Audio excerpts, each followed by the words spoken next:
There are only 3 qualifications needed to become President of the United States. Yet, there are many other things that Americans look for when choosing a president. What are some of these factors? Are there exceptions to the rule? As laid out by the Constitution, the qualifications for being president are simple.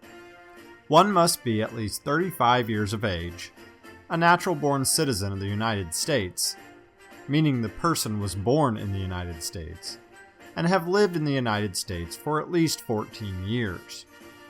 However, there are other traits that are common amongst presidents and presidential candidates. These are not requirements, but they might be referred to as informal qualifications for being president.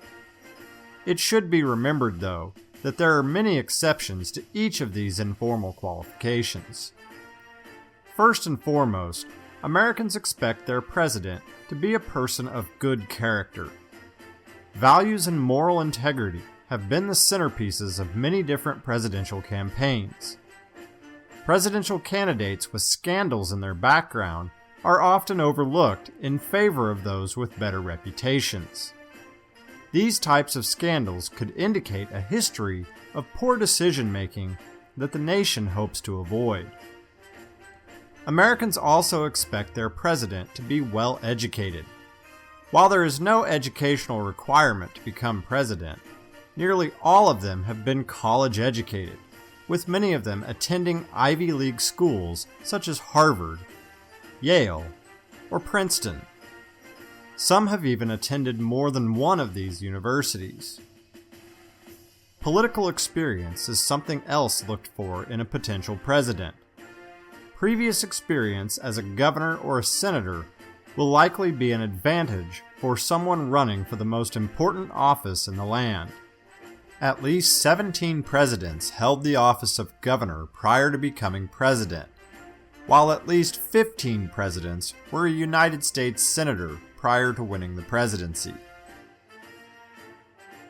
Political moderates have often had greater success in presidential elections as well.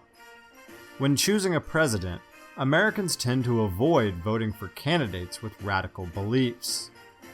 Most presidential candidates attempt to appeal to as many voters as possible by staying in the middle of the road politically. Many presidents and presidential candidates have had some degree of military experience. In the past, this has often been viewed as an important attribute, since the president is commander-in-chief of all U.S. armed forces. George Washington, Andrew Jackson, William Henry Harrison, Zachary Taylor, Ulysses Grant, Theodore Roosevelt, and Dwight Eisenhower were all high-ranking military officers before becoming president.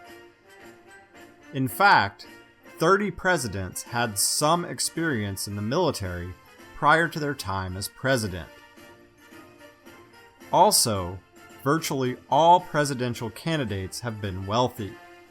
Early presidents such as George Washington, John Adams, and Thomas Jefferson were amongst the wealthiest men in the nation at the time. This is true for multiple reasons. A large sum of money is necessary to launch an effective campaign for president, so wealthy candidates have a good head start in fundraising. Additionally, wealthy individuals have more influence with other politicians and business leaders who can help get them elected. Amongst those who have held the office of president, many exceptions can be found to all of these standards. As was stated earlier, these are not official requirements to be president, nor is this an all-inclusive list. There are other criteria which nearly all presidents have met. However, this is a good sampling of the types of things Americans typically look for in a president.